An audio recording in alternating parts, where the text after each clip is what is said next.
మరో 10 రోజుల్లో శుక్ర గోచారం. ఈ రాశులకు చేతినిండా ధనం. వేద జ్యోతిష శాస్త్రం ప్రకారం శుక్రుడు ఆగస్టు 24 మధ్యాహ్నం 1:14 గంటలకు కన్యారాశిలోకి ప్రవేశించబోతున్నాడు. కన్యా రాశికి అధిపతి బుధుడు, శుక్రుడు మిత్రగ్రహాలు. అటువంటి పరిస్థితులలో శుక్రుడు అనుకూలమైన ప్రభావాన్ని ఇస్తాడు. అదే సమయంలో కేతువు ఇప్పటికే కన్యారాశిలో ఉన్నాడు. శుక్రుడితో మహాయోగాన్ని ఏర్పాటు చేయబోతున్నాడు.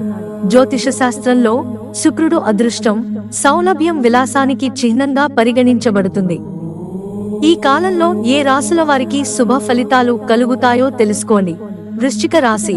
జ్యోతిష్య శాస్త్రం ప్రకారం కన్యారాశిలో శుక్రుని సంచారం వృశ్చిక రాశి వారిపై అనుకూల ప్రభావాన్ని చూపుతుంది. ఈ సమయంలో శుక్రుని అనుగ్రహంతో మీ వ్యాపారం విస్తరిస్తుంది.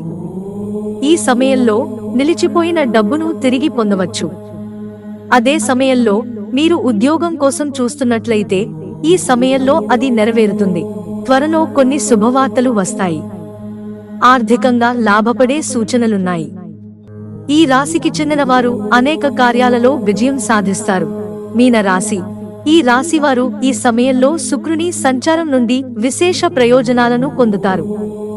మీనరాశి జీవితంలో శుక్రుడు సంతోషాన్ని కలిగిస్తాడు. శుక్రుడు ఐశ్వర్యాన్ని, ఆనందాన్ని ప్రసాదిస్తాడని చెబుతారు. అటువంటి పరిస్థితిలో ఈ రాశిచక్రం యొక్క స్థానికుల జీవనోపాధి మెరుగుపడే అవకాశం ఉంది. ఈ సమయంలో నిలిచిపోయిన డబ్బును తిరిగి ఇచ్చే అవకాశం ఉంది. ఈ సమయంలో మీరు స్నేహితుల నుండి మద్దతు పొందుతారు. మీన రాశి వారి ఆర్థిక స్థితి మెరుగుపడుతుంది, బలపడుతుంది. పోటీ పరీక్షలకు సిద్ధమవుతున్న వారికి విశేష ప్రయోజనాలు లభిస్తాయి. సింహరాశి. జ్యోతిష్యం ప్రకారం సింహరాశి వారు శుక్రగ్రహం నుండి విశేష ప్రయోజనాలను పొందబోతున్నారు. ఈ సమయంలో వారు చాలా ప్రయోజనం పొందుతారు.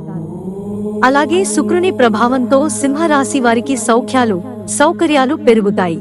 మీరు పనిలో విజయం సాధిస్తారు.